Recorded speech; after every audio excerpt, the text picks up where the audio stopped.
¿Qué tal, amigos? Muy buenas noches. Qué gusto saludarles en este martes 7 de junio del año 2022.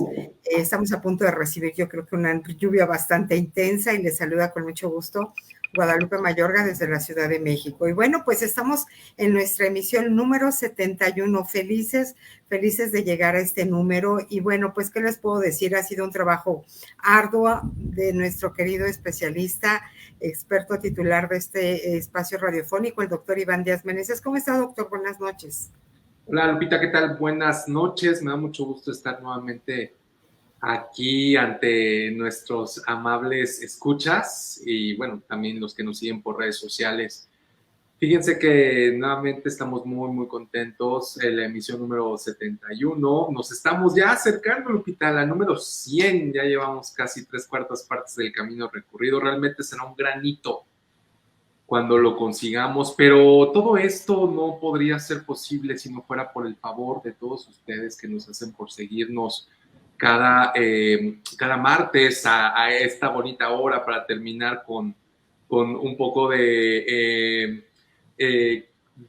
divulgación de la medicina de una manera amena, de una manera agradable, de una manera entendible, que nuevamente de vez en cuando yo suelo hacer esta aclaración, porque creo que nunca está mal, Lupita. Nosotros comunicamos la práctica de la medicina nuclear y la imagen molecular, pero la comunicamos de una manera en que queremos que la gente nos entienda. Nosotros creemos que si vamos a platicar, debe ser una plática en donde las personas entiendan qué es lo que queremos darles a conocer acerca de la medicina nuclear y la imagen molecular, debido a que creemos firmemente que esta especialidad médica tiene muchas cosas buenas que ofrecer, tiene muchos beneficios que dar a los pacientes y sin embargo se ha soslayado un tanto por desconocimiento, por falta de divulgación, por falta de comunicación. Y como lo dices, nosotros hemos tomado esta bandera, hemos tomado esta misión y pues cada semana es un refrendar este compromiso que hacemos para comunicar con pacientes, familiares, público en general, médicos, por supuesto, médicos nucleares, acerca de lo que nosotros, los médicos nucleares, podemos hacer mediante el uso de la especialidad en la cual nos hemos formado, que es la medicina nuclear y la imagen molecular, Lupita. Por eso siempre me da mucho gusto estar con todos ustedes en transmisión en vivo a todas partes del mundo, transatlántica, transpacífica, transamericana, en todos los lugares en donde nos hagan favor de sintonizar y tengan, bueno, pues señal de internet y un aparato, pues nos va a dar mucho gusto saludarlos, como pues ya lo hemos hecho, Lupita, de muchos lugares nos han escuchado.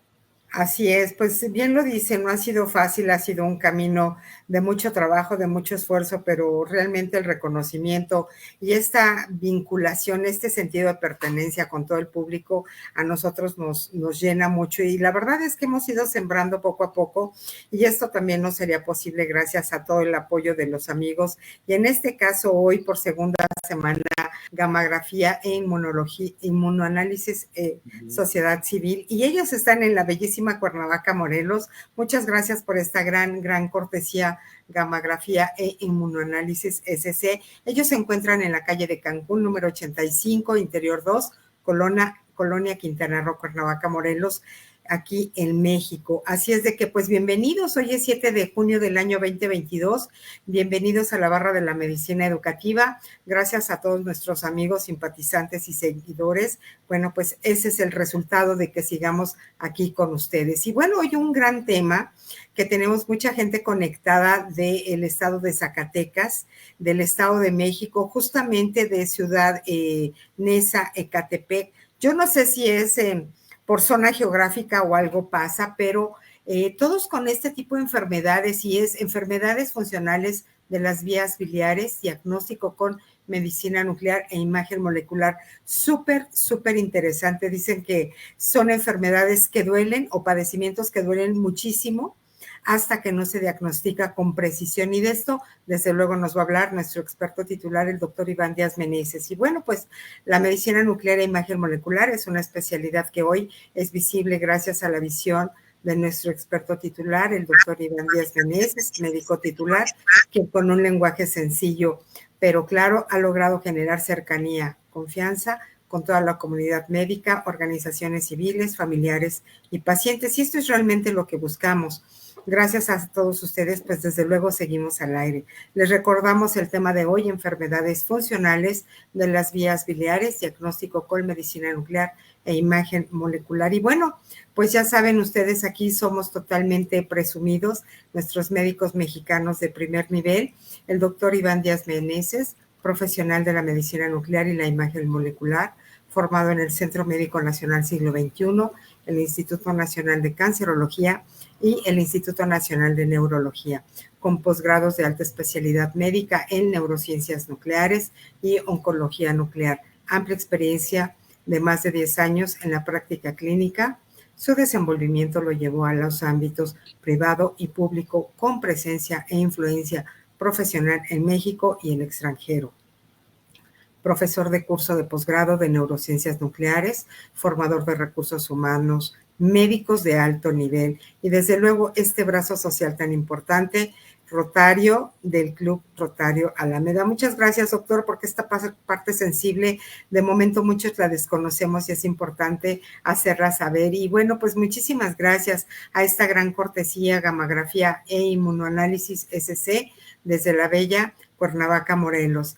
Y bueno, pues la medicina nuclear y la imagen molecular, primer programa radiofónico verificado en lenguaje español y nos sentimos muy, muy contentos de que nos acompañen en este crecimiento por la medicina y la divulgación de ella. Muchísimas gracias. Una especialidad médica de vanguardia y de excelencia, desde luego. Bueno, pues son las 9:04 p.m. Les recordamos nuestro tema el día de hoy, enfermedades funcionales de las vías biliares, diagnóstico con medicina nuclear y imagen molecular. Desde luego, en un momentito más vamos a darles todos los datos del doctor Iván Díaz Meneses. Él se encuentra en la Ciudad de México, pero cualquier situación que ustedes requieran, él los puede atender a nivel nacional. Él les dará las indicaciones dónde y cuándo pueden acercarse a los gabinetes con muchísimo gusto. Y bueno, pues entrando un poquito en contexto editorial en base a nuestro tema el día de hoy, las vías biliares están compuestas por pequeños conductos que transportan la bilis desde el hígado hasta la vesícula biliar y después al intestino delgado.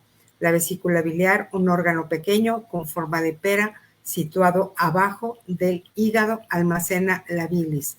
Cuando el organismo necesita bilis, como cuando una persona come, la vesícula biliar se contrae y empuja la bilis a través de las vías biliares hacia el interior del intestino delgado. Dicen que es muy doloroso. La medicina nuclear e imágenes moleculares utilizan los radiotrazadores que siguen el metabolismo de la bilis para hacer diagnósticos de alteraciones funcionales de la vesícula biliar. Y bueno, pues ayer estuvimos celebrando, conmemorando el Día del Trasplantado Renal. Muchas gracias por acompañarnos. Desde luego también son clientes de este gran programa, clientes taquilleros y desde luego amigos de nuestro médico experto titular. Ya conocen nuestras redes sociales y les recuerdo el WhatsApp 5510-640164 y desde luego gracias a nuestra casa Promo Estéreo por todas las facilidades, nuestra querida productora en cabina Celia González y nuestra querida Belén Aspeitia en redes sociales.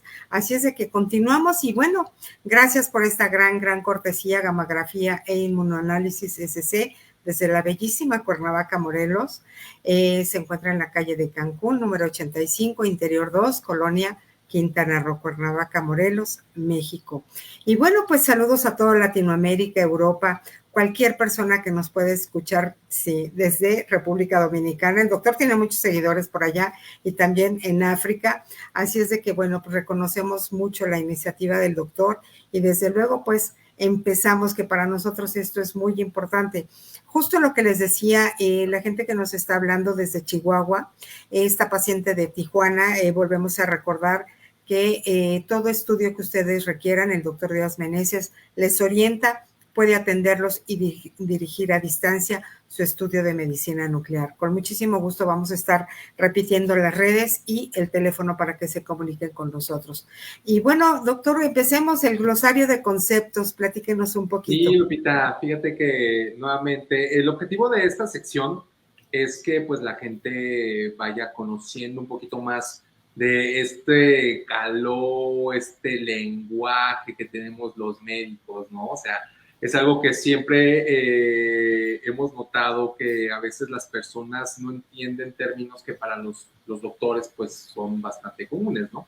Y eso también sucede para la medicina nuclear y la imagen molecular. Hoy vamos a hablar acerca de los métodos o las modalidades de imagen de la medicina nuclear y la imagen molecular para que entiendan qué es un gamagrama o gamografía, qué es un SPECT y qué es un PET, que a cada rato decimos, es que un PET, un SPECT, una gamografía. Entonces, entender esto es algo que es importante porque son diferentes formas en las cuales los médicos nucleares, mediante el uso de radiotrazadores, podemos adquirir las imágenes que necesitamos pues para evaluar cómo está su vesícula biliar, por ejemplo, o cómo está su cerebro, o cómo está su corazón, por ejemplo, ¿no? O sea, recuerden que son maneras en las que nosotros adquirimos las imágenes. Siempre hemos dicho que la médula, la parte fundamental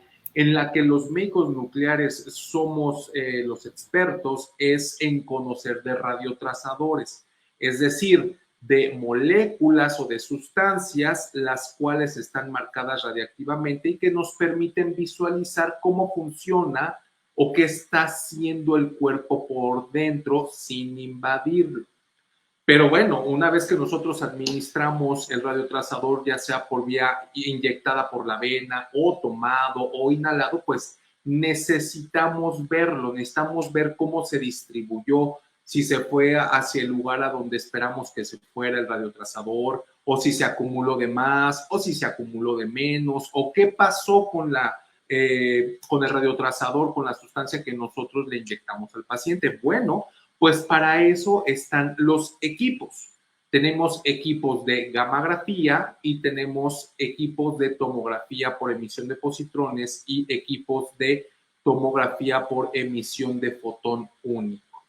Entonces, ¿qué es lo que tienen en común estas tres máquinas o estos tres equipos que nos permiten afirmar de manera cierta que todos estos son métodos de medicina nuclear e imagen molecular? Porque luego por ahí hay algunos conceptos malentendidos y se piensa que la tomografía por emisión de positrones no es medicina nuclear y no hay nada más errado que creer eso. Entonces, lo que tienen en común es que todas estas formas de adquirir imágenes en diferentes equipos se basan en la detección de fotones, que son partículas de luz, en este caso de rayos gamma muy energéticos. Partículas de luz se llaman fotones, que al interactuar con las diferentes partes de los equipos que detectan estos fotones, nos permiten mapear una distribución de a dónde se fue la radiactividad. Entonces, pues aquí ya apareció dos palabras interesantes: rayos gamma. Recuerden que los rayos gamma es una forma de luz y la luz puede existir en dos estados: como radiación electromagnética, es decir, como un rayo gamma, o como partícula, es decir, como un fotón. Es decir, que ambas son maneras diferentes en que la luz se manifiesta, en uno como materia, es decir, como un fotón, y en otro simplemente como energía, es decir, como un rayo gamma. Bueno, entonces se llama gamografía pues porque lo que emiten los pacientes pues son rayos gamma. Entonces aquí haciendo un juego pues muy básico, pues una gamografía pues es una imagen que se utiliza a partir de rayos gamma. Pero tiene la particularidad de que la gamografía típicamente se ha hecho en 2 dimensiones y hasta 3 dimensiones. pero sucede que esta tercera dimensión no suele ser, las tres dimensiones básicas son alto, ancho y fondo. Bueno, cuando hacemos una imagen planar, puede tener el ancho y el alto. Hagan de cuenta como una placa o como una radiografía, para que me entiendan, ¿no? Pero con rayos gamma. Cuando nosotros a esto le agregamos tiempo, esto sería una tercera dimensión. Y cuando a esto nosotros le agregamos una adquisición que nos permita realmente hacer una tercera dimensión volumétrica más el tiempo, nosotros estamos haciendo, escuchen bien, a lo mejor van a escuchar algo así medio raro, va a decir, ¿cómo me está diciendo este autor? Nosotros podemos hacer estudios en 4 dimensiones, 3 dimensiones volumétricas más una dimensión temporal. Entonces, realmente nosotros hacemos cosas bastante interesantes, ¿no? Un estudio de volumen más tiempo. Son los famosos estudios 4D. Seguramente ustedes han escuchado los ultrasonidos 4D. La cuarta dimensión es el tiempo. Bueno, pues los médicos nucleares también hacemos estudios en 4D, en 4 dimensiones. Entonces, cuando nosotros pasamos de una cuestión planar, es decir, de una radiografía, vamos a usar este ejemplo, a una cuestión tridimensional, que el análogo en radiografía sería una tomografía computada. Nosotros, cuando pasamos de una gamografía a la tercera dimensión, hacemos una tomografía por emisión de fotón único. Entonces, esto nos permite a nosotros, en vez de tener un plano, pues tener los 3 planos y hacemos tridimensionales. Eso es un SPECT. Un SPECT es simplemente una gamografía que se hizo en 3 dimensiones de volumen y si le agregamos tiempo es 4D. Ahora bien, ¿qué es una tomografía por emisión de positrones? Los positrones es una manera en el que un átomo inestable radiactivo busca y tiende a la estabilidad. Los átomos radiactivos son átomos que están muy energéticos y eso no es normal. A los átomos no les gusta estar muy energéticos, todos tienden a estar estables. Bueno, pues sucede que estos átomos en particular, como ejemplo el flúor 18, que es muy conocido, la manera en que tiende a la estabilidad es emitiendo positrones. Los positrones lo que hacen es luego juntarse con su antimateria. Escuchen esto, juntarse con su antimateria. La antimateria existe y nosotros todos los días hacemos patente su existencia. O sea, tampoco son cosas raras o de ciencia ficción. La antimateria de un positrón es el electrón, se aniquila y termina generando un rayo gamma. De tal manera que la tomografía por emisión de positrones al final también depende de los rayos gamma para adquirir las imágenes. Entonces es por eso que nosotros decimos que todas estas modalidades de imagen son medicina nuclear e imagen molecular, no son radiología, no son competencia ni especialidad del radiólogo, son competencia del médico nuclear, incluidas las imágenes que van con un conjunto de imágenes anatómicas, como pueden ser la tomografía o la resonancia magnética, pero que tienen una imagen de medicina nuclear e imagen molecular, se consideran de la rama y competencia profesional del médico nuclear. Entonces, esas son las 3 modalidades básicas de diagnóstico de la medicina nuclear e imagen molecular: gamografía, 2 dimensiones, SPECT, 3 dimensiones que deriva de la gamografía, y la tomografía por emisión de positrones, que también deriva de una detección de rayos gamma, aunque el decaimiento radiactivo es diferente. La próxima semana o cuando tengamos oportunidad vamos a hablar de un tema importante, interesante, que es vida media. No se imaginan ustedes cuántas buenas ideas se me ocurren de todas las dudas que tienen los pacientes que me hacen el favor de permitir atenderles sus estudios, y pues muchas veces me preguntan eso, ¿no? De la vida media y que si ya pueden estar con sus familiares, que cuándo es seguro abrazar a sus hijos o, no sé, cocinarle a su familia. Entonces, la próxima semana vamos a hablar de vidas medias, concepto de vida media, Lupita.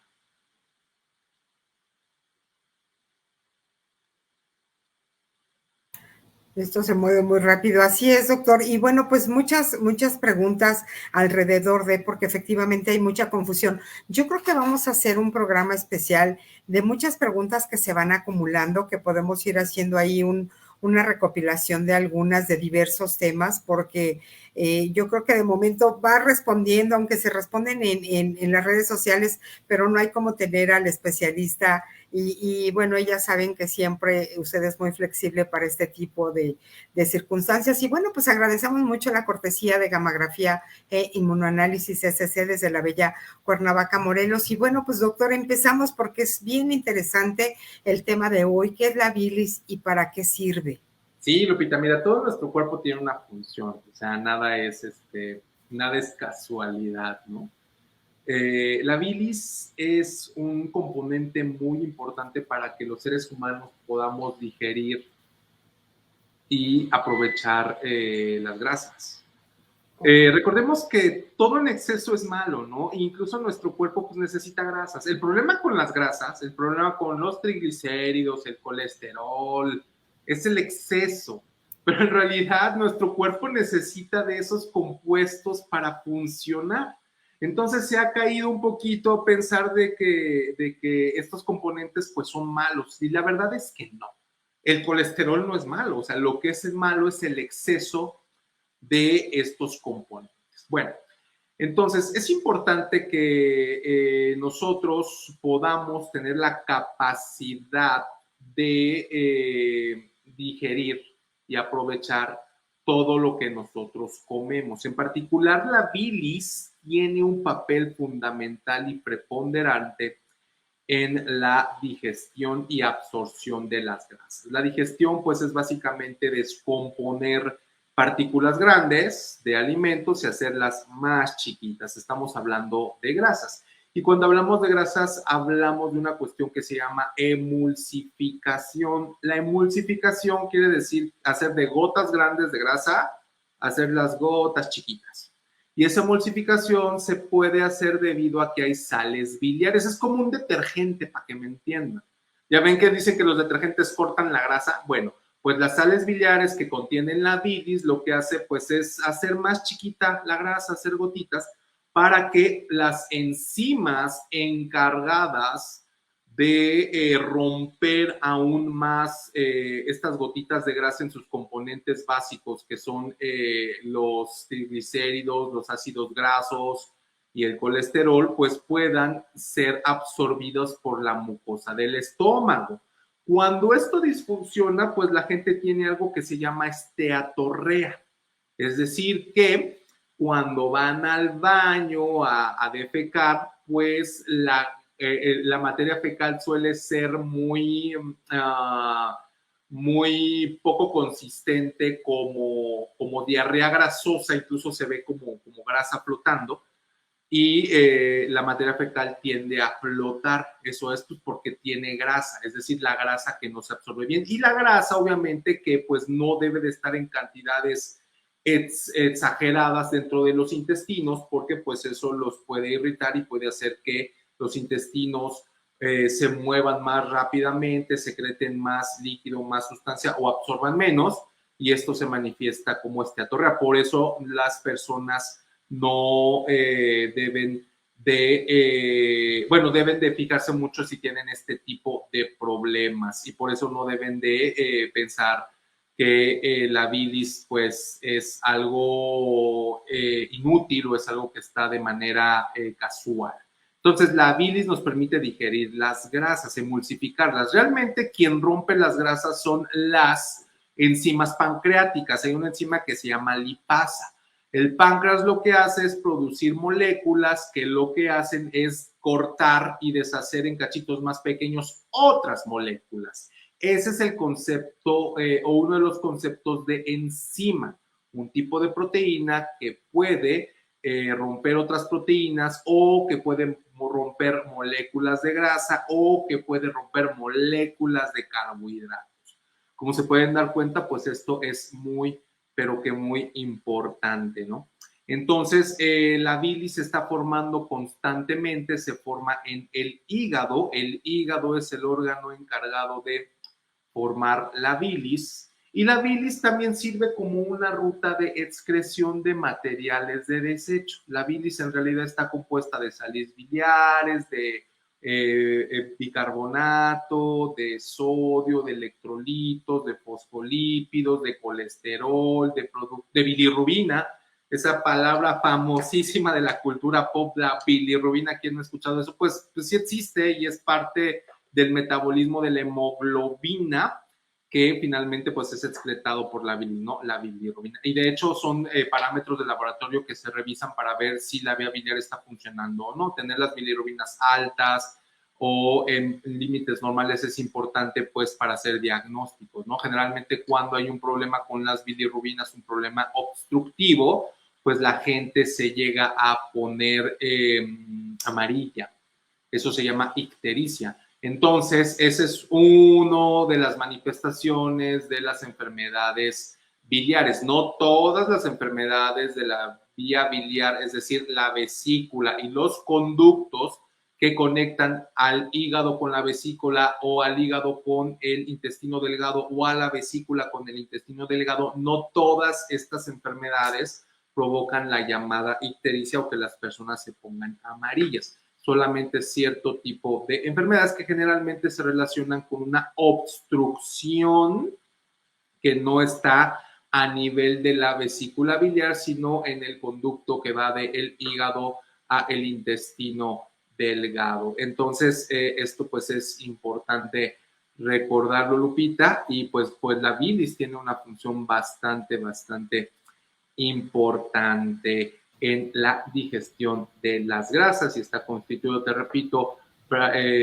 por diferentes componentes, entre ellos sales biliares, colesterol, fosfolípidos, iones bicarbonatos. ¿Por qué? Pues porque junto con la secreción que viene del páncreas se tiene que neutralizar el ácido que viene del estómago.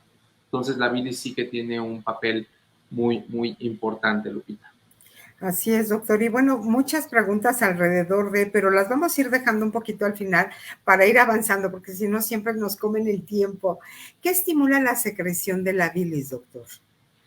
Sí, mira, la bilis se está produciendo constantemente. Ajá. La bilis, haz de cuenta que el hígado produce constantemente bilis, porque acuérdate que la bilis también, aparte de su función digestiva, tiene una función de excreción de materiales de desecho que pueden o no ser tóxicos. Es importante, a veces pensamos que solamente por la orina, o sea, la orina sí es una vía muy importante de excreción de sustancias de desecho, pero también la bilis. Las cosas que no se excretan por la orina se suelen excretar por la bilis. Medicamentos, compuestos o productos del metabolismo son excretadas por vía biliar. Entonces, esto hace que pues haya un flujo constante de bilis en los seres humanos. O sea, eso es normal y lo produce el hígado. Recuerden que también tiene una función de excreción. Bueno, regresando un poquito a la cuestión digestiva, como se está produciendo constantemente, y como dijimos que la bilis tiene una función específica en la digestión, pues no es conveniente que pase todo el tiempo de manera constante del hígado al intestino delgado. ¿Por qué? Pues porque te puede provocar lo que ya dijimos, una diarrea o una esteatorrea, porque finalmente la bilis sí puede irritar la mucosa del estómago, o una esteatorrea por tener grasas no bien digeridas. De tal manera que cuando a las personas se les quita la vesícula biliar, ellos tienen que tener unas pautas de alimentación bien claras para evitar este tipo de problemas, ¿no? Tener un flujo constante de bilis en ayuno no es normal. Ajá, por ejemplo, cuando les quitan la vesícula, eso provoca diarrea porque esto inflama. Como quiera, la bilis sí puede provocar una reacción en la mucosa del intestino delgado que provoca que se irrite y que se mueva más rápido y eso te da diarrea. Ajá. Y por el otro lado, el hecho de comer de manera muy constante para tratar de amortiguar este flujo de bilis que está pasando de manera continua del hígado al duodeno hace que quizá las personas tengan que comer más y que tengan que comer más grasas para pues que se pueda utilizar toda esta bilis y esto puede hacer que a lo mejor estas grasas no se digieran bien, ¿no? Entonces, todo esto me sirvió para explicarles por qué la importancia de la vesícula biliar y por qué, a pesar de que les quitan la vesícula biliar, pues las personas viven y no se mueren y por qué deberíamos de preocuparnos por la vesícula biliar o de que nos la quiten o no. Porque un tratamiento muy común es quitar la vesícula biliar, pero bueno, también hay algunas situaciones que pueden modificar estilos de vida y no todas las enfermedades de la vesícula biliar se tratan con cirugía, ¿no? Muchas sí, pero no todas. Entonces, la vesícula biliar lo que hace es almacenar ese flujo constante de bilis hasta que llegue el momento en que sea usado para la digestión. Entonces, aquí viene una parte importante que es cómo es que la vesícula biliar sabe cuándo contraerse y por qué se contrae. Bueno, cuando nosotros comemos y comemos comida con grasita, pues que aquí en México, pues un aguacate, ¿no? Huevo, que es lo que generalmente se asocia con comida con grasa, o tacos grasosos, o gorditas de chicharrón, etcétera, etcétera. Cuando nosotros comemos esas cosas, pues la comida contiene grasas y contiene carbohidratos y contiene proteínas, etcétera. Bueno, cuando la grasa pasa del estómago, porque acuérdense que lo masticamos, en el estómago empieza un proceso de digestión mediante el ácido clorhídrico y es un contenido ácido y eso disuelve parcialmente algún contenido alimentario a excepción de las grasas. Las grasas no se digieren en el estómago, las grasas se digieren en el intestino delgado. Cuando pasan estas grasas, el intestino delgado tiene un sensor. En nuestro cuerpo tenemos muchos mecanismos que sensan, muchos sensores. Entonces, en nuestro intestino delgado, en una parte que se llama duodeno, existen unas células especializadas que se llaman células I. Y estas células I lo que hacen es detectar cuando llega una cantidad grande de grasa. Entonces, cuando llega una cantidad grande de grasa, estas células I lo que hacen es secretar una hormona. Acuérdense nuevamente, las partes de nuestro cuerpo no se comunican por la voz, no se comunican por señas. Las partes de nuestro cuerpo se comunican por vías químicas o eléctricas. Ajá. En este caso, pues lo que hace estas células en el duodeno que detectan un acúmulo de grasa es mandan una señal química mediante la liberación de una hormona que se llama colecistoquinina. Y esta es una señal de que dice, mira, es que hay mucha grasa, ya tenemos grasa aquí en esta parte y necesitamos de la bilis que tú tienes ahí, vesícula biliar, así que mándanos. Entonces, la manera en que la vesícula biliar hace eso, pues es contrayéndose. Se contrae y esta vesícula biliar vacía la bilis que acumuló durante el tiempo de ayuno y la manda de manera en una cantidad suficiente para que haga su trabajo. Ajá. Entonces, la manda una cantidad suficiente para que haga su trabajo, a diferencia de cuando no hay vesícula biliar, que la cantidad que pueda llegar para el volumen que se come es insuficiente y a veces quedan muchas grasas sin digerir y por eso los pacientes tienen atorrea. Por eso normalmente los seres humanos no tenemos atorrea, es decir, heces fecales grasosas, para que me entiendan, popó grasosa, para que me entiendan. Entonces, es precisamente por eso, porque la vesícula biliar se vacía y a la vez que se vacía sucede un segundo fenómeno importante que es la relajación de una válvula que está al final del conducto que va de la vesícula biliar a el intestino delgado o el duodeno, que se llama el esfínter de Oddi. Es una válvula, pues es un esfínter, ya habíamos dicho, ¿no? Que es músculo liso que se puede abrir o se puede cerrar dependiendo de estimulaciones, en este caso químicas, ¿no? Entonces el esfínter de Oddi lo que hace pues es mantener cerrado el paso del conducto que va de la vesícula biliar o el hígado hacia el intestino, pero cuando se libera la colecitoquinina se coordina. Se coordina para que por un lado la vesícula biliar se contraiga y por el otro el esfínter de Oddi se relaje y se abra y no haya resistencia a el flujo de la bilis hacia el intestino delgado, porque pues a donde sirve la bilis es en el intestino delgado, no sirve en otros lados. Entonces tenemos que tener eso con mucho cuidado. Y también es importante que el esfínter de Oddi tenga una buena función porque evita el reflujo hacia la misma vía biliar o hacia el páncreas, porque la desembocadura del conducto de la vesícula biliar o de la vía biliar y la desembocadura del conducto pancreático pues están muy cercanas, entonces puede haber problemas con estos reflujos cuando hay una disfunción del esfínter de Oddi. Otra cosa que hace la colecistocinina es disminuir un poquito la tasa de vaciamiento gástrico. ¿Para qué? Pues para que toda la interacción del bolo alimenticio, que a este nivel ya se llama kilo, pueda proceder y se pueda digerir.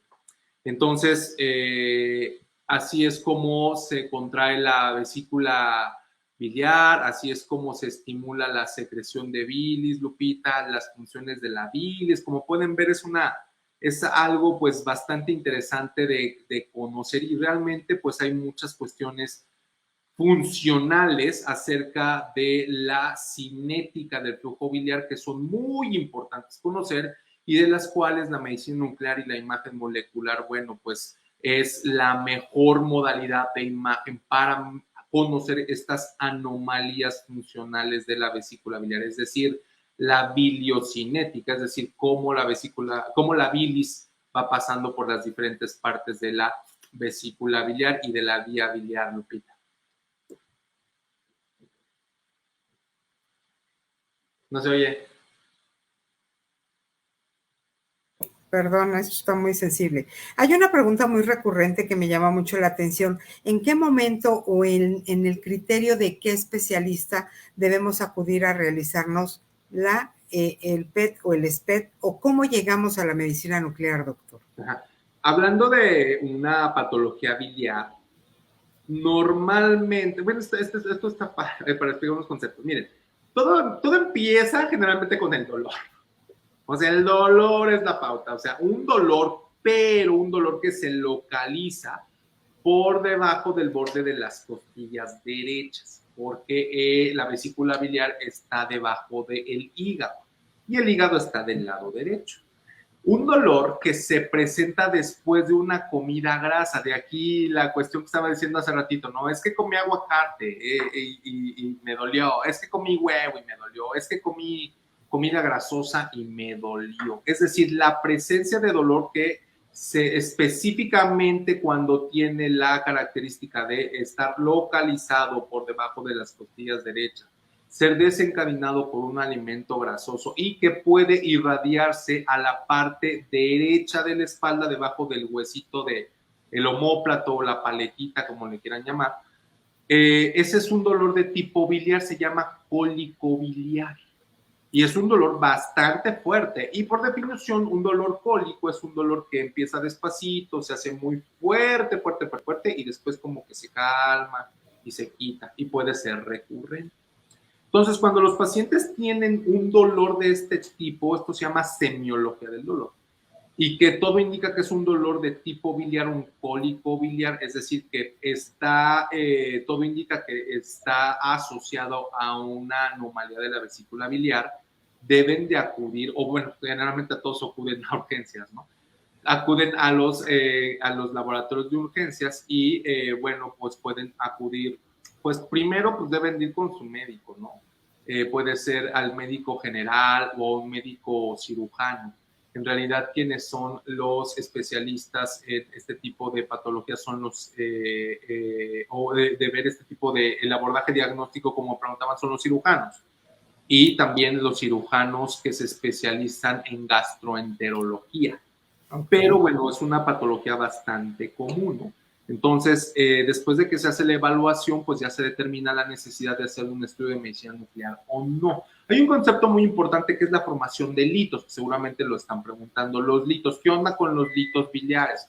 Pues los litos biliares, pues es la formación de piedritas que se generan porque los componentes de la bilis se estancan, se espesan y se aglutinan, es decir, precipitan.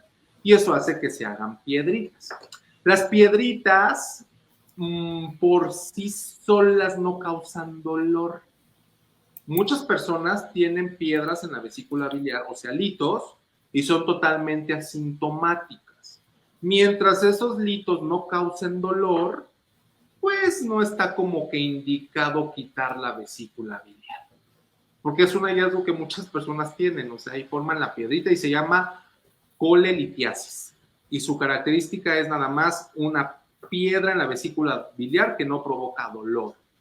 Cuando uno ya tiene una colecistitis, puede ser con piedrita o sin piedrita. Y estas colecistitis sí generan dolor. O sea, es la piedra más el dolor más datos de inflamación de la vesícula biliar, que puede tener o no piedrita. Y esta colecistitis, bueno, pues es una indicación para un tratamiento quirúrgico. Cuando es aguda, y bueno, se encuentra que tiene un lito, una piedrita.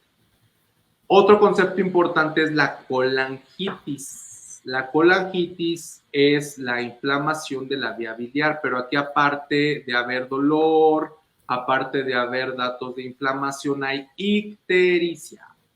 La ictericia, es decir, que uno se ponga amarillo, sí es algo que nos implica una mayor gravedad.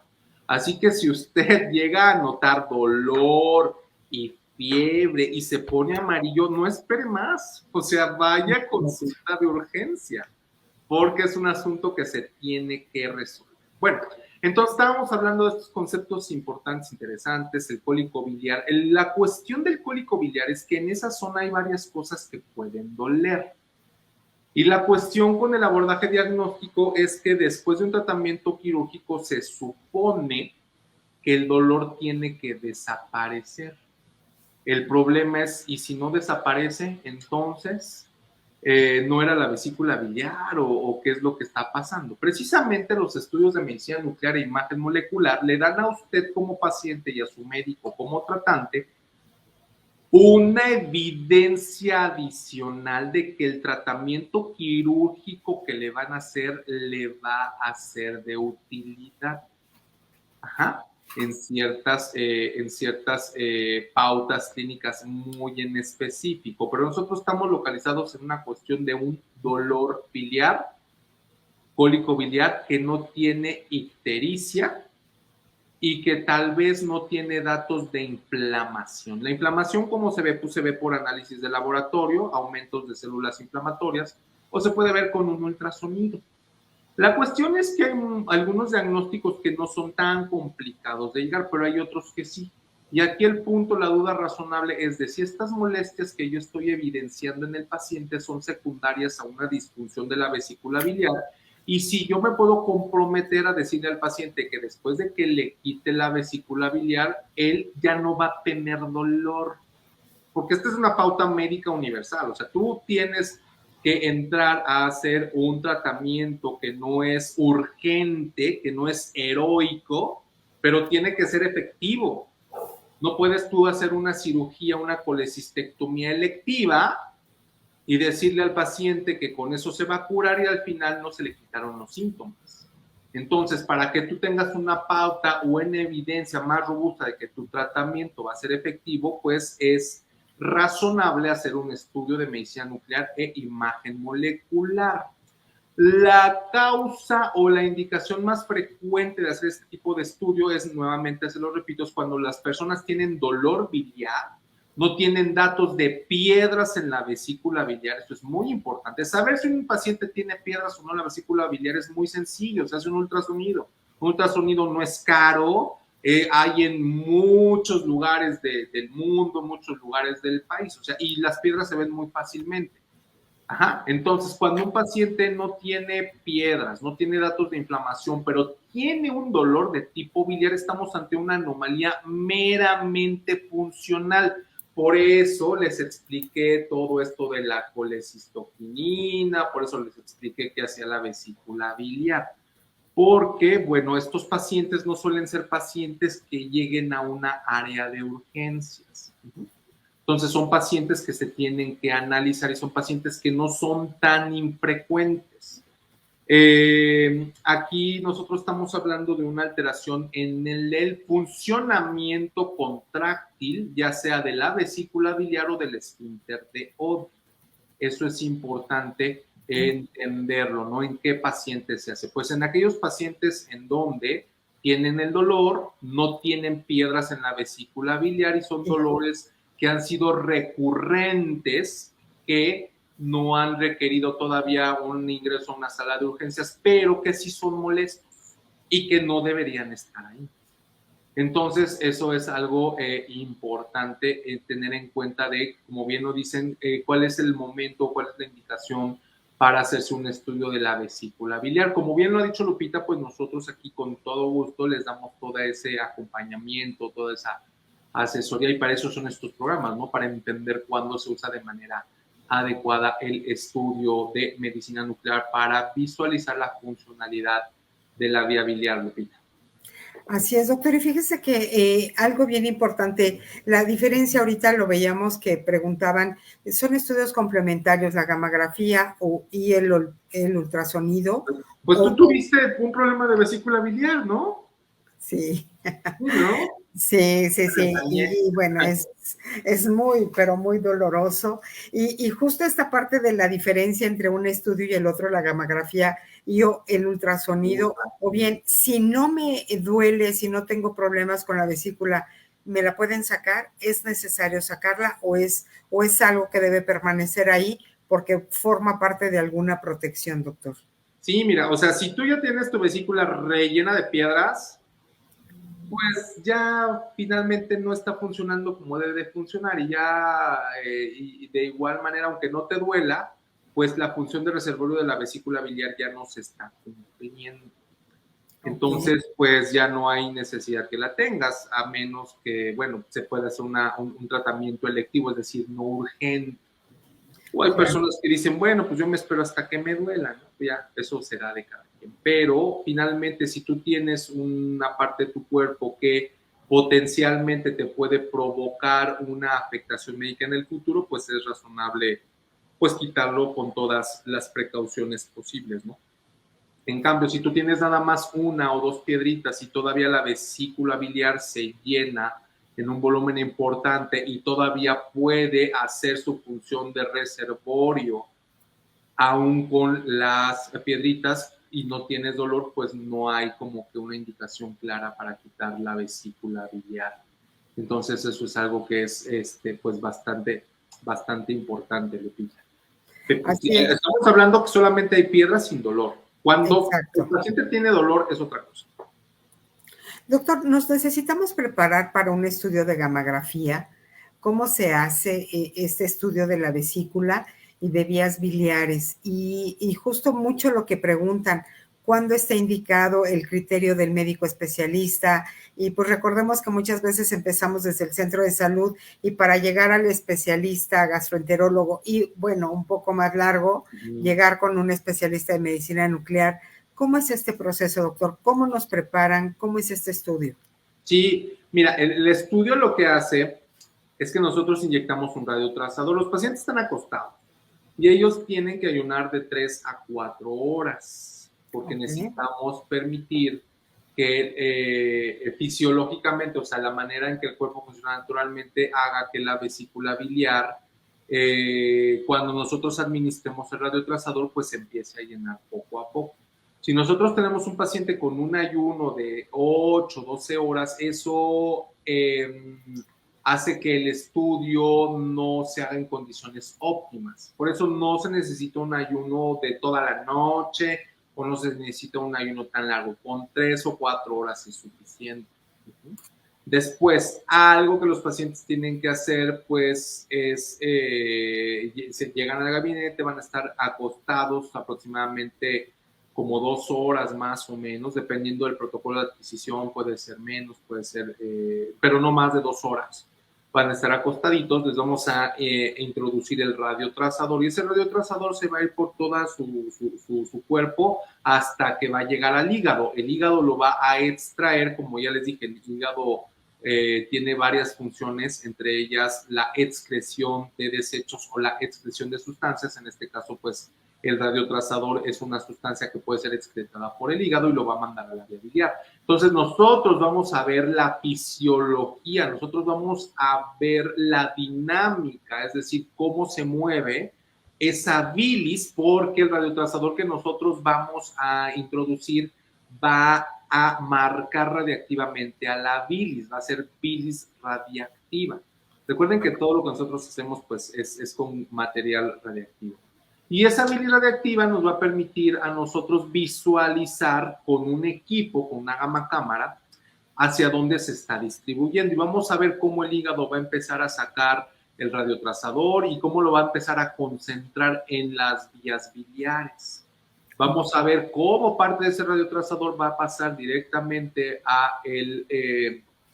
al duodeno y cómo una parte de ese radiotrazador se va a empezar a llenar poco a poco, va a empezar a llenar la vesícula biliar. Y como en un momento dado, Lupita, nosotros vamos a hacer la intervención fisiológica y vamos a estimular que se libere la colecistoquinina y que esta colecistoquinina nosotros veamos cuál es la acción de esta hormona. Y en un paciente normal o en un paciente que no tiene una afectación, vamos a ver cómo esta hormona va a hacer que la vesícula biliar se contraiga. Y nosotros vamos a poder medir qué porcentaje del radiotrazador, es decir, de la bilis radiactiva, se quedó adentro de la vesícula biliar y qué porcentaje se excretó.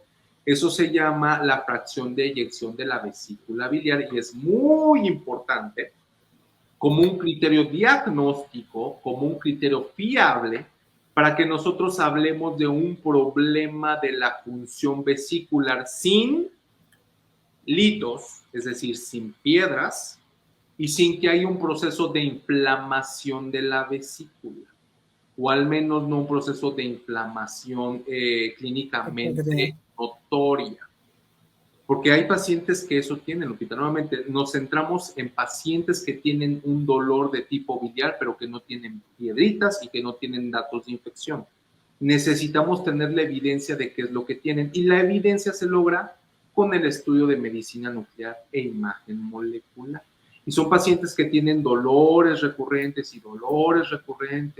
y van y dicen, oye, es que no tiene piedras, es que no está inflamado. Mire, le vamos a dar este medicamento y vemos cómo se sienten. Se sienten bien un rato y luego recurren. El chiste es que los pacientes se la pasan con dolor y pues, ¿quién quiere tener dolor crónico? O sea, nadie. Entonces, pues tenemos que encontrar la causa del dolor y muchas de estas veces el dolor está en una disfunción de la vesícula biliar. Si nosotros nos empecinamos en querer encontrar una piedra o querer encontrar una inflamación, pues le vamos a estar diciendo al paciente o le van a estar diciendo al paciente que pues es que no hay nada que explique por qué el paciente está haciendo. No es que no haya nada, lo que pasa es que no se ha interrogado desde un punto de vista funcional, desde el punto de vista de la medicina nuclear y la imagen molecular. Entonces, cuando nosotros tenemos la evidencia de que la vesícula se está contrayendo de manera adecuada, le podemos decir, mira, ese dolor que tú tienes es poco probable que sea secundario a un problema de la vesícula biliar. Y si te quitan la biliar, es muy probable que continúes con dolor, pero sin vesícula, con todo lo que ello implica en modificaciones de hábitos alimenticios. Porque digo, ¿a quién le gusta tener diarrea? O sea, ¿a quién le gusta tener esteatorrea? Imagínense a las personas que son intolerantes a la lactosa, pero que este problema no es por comer lactosa, sino es por un problema de bilis. Entonces, es algo que pues no es agradable, no es algo que uno se tiene que tratar de hacerlo de la manera más metódica posible, con evidencia clara. Y la otra es que, bueno, si tú le haces el estudio de este paciente y ves que la vesícula biliar efectivamente no se está contrayendo bien, pues ahí lo tienes. El paciente entra a cirugía, le quitas la vesícula y es muy, pero que muy probable que después de eso el paciente deje de tener dolor. Por eso es importante hacer este tipo de situaciones, este tipo de diagnósticos. Y la verdad es que no se ha encontrado nada mejor que el estudio de medicina nuclear e imagen molecular para hacerlo. De hecho, estos estudios hepatobiliares, bueno, son estudios que se practican de manera rutinaria en todo México. Son estudios que se pueden hacer en cualquier estado de la República, en los gabinetes de la medicina nuclear y la imagen molecular. Obviamente, los tienen que hacer médicos nucleares que sepan hacerlos, que sepan interpretarlos, que sepan darle un sentido a la imagen.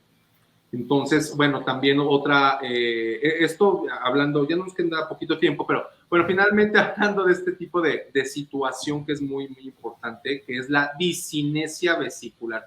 Quizá alguno de los que nos esté escuchando tenga un problema de discinesia vesicular, ¿no? Y la cuestión es que estos dolores que dan en esta parte del estómago superior, del abdomen superior, pues pueden venir del duodeno, pueden venir del páncreas, pueden venir del estómago o pueden venir de alguna otra parte. Es importante localizarlos e identificarlos, Lupita. Platicadito, pues suena muy sencillo, ¿no? Decir, ay, pues ¿cómo se van a confundir un dolor que viene de la vesícula de un dolor que viene del hígado? O sea, pues en la práctica clínica de verdad que no es tan sencillo, por eso hay expertos cirujanos, por eso hay expertos gastroenterólogos que junto con los médicos nucleares, bueno, pues debemos hacer una mancuerna para la atención de los pacientes cuando se requiera un estudio de medicina nuclear e imagen molecular, Lupita. Otra aplicación, ya hemos hablado, ¿no? Cuando utilizamos estos estudios de medicina nuclear para ver vías biliares, cuando hay bebitos recién nacidos, que necesitamos saber si sus vías biliares se le formaron o no, porque ese bebito necesita un trasplante hepático a la brevedad posible. Y no hay otra manera de saberlo. Y es fácil identificar, es un bebito que nace y que se empieza a poner amarillito, amarillito. Y nosotros sabemos que como a los 15 días los bebés se ponen amarillitos y luego se les quita con sus baños de sol.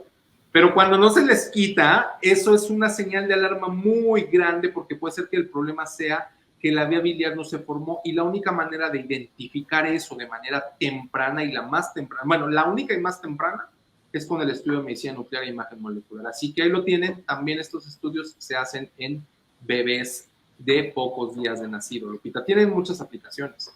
Claro, y justamente es una de las preguntas muy recurrentes porque ahora se escucha mucho que los bebés recién nacidos o de 3, 5 meses, y bueno, es una pregunta muy común entre las mamás, el reflujo. Hoy se escucha mucho que el reflujo de los bebés, que si los niños también pueden tener el problema de vesícula, que si tienen este contratiempo prácticamente antes del año. ¿Esto es común, doctor? Mira, los bebés no suelen tener los problemas de vesícula que tienen los adultos. O sea, ahí con un bebé es de que se le forma o no se le forma la vesícula. Perdón, la vesícula o la vía biliar.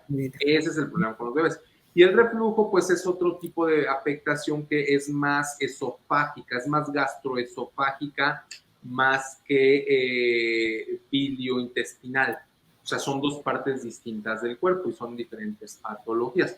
Y ya lo habíamos comentado, también hay estudios de medicina nuclear e imagen molecular que sirven muy bien para niños que tienen reflujo gastroesofágico y aspiración de ese reflujo, Lupita. Quizás sea una buena idea preparar otro programa de aplicaciones de la medicina nuclear en pediátrica en niños. Ya lo creo que sí. Y bueno, pues aquí para ir cerrando un poquito, muchísimas gracias por tu cortesía, gamografía e inmunoanálisis SC desde la bellísima Cuernavaca, Morelos. Ellos se encuentran en Cancún número 85, Interior 2, Colonia Quintana Roo. Y nos veíamos por ahí algunas felicitaciones del Hospital San José, supongo que es en Sonora, y una señora de Acapulco nos decía que dónde se puede hacer un PET. Vamos a atender su llamada y con muchísimo gusto nos reportamos con usted. Claro, con todo gusto. Y pues bueno, prácticamente siempre nos gana el tiempo, siempre es una delicia estos temas y desde luego platicarlos de tú a tú, estar con los pacientes, con la familia, muchos ya descansando, como bien lo dice el doctor, un martes ya en la noche, totalmente relajados, pero siempre es importante involucrarse en estos temas.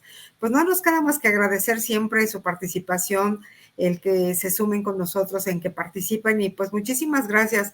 Doctor, ¿qué nos deja para la próxima semana? ¿Qué nos deja de tarea? Bueno, dicen que la comida mexicana es deliciosa, entonces no hay mucho que hacer con las grasas, pero bueno. Muy grasosa, pero es muy deliciosa.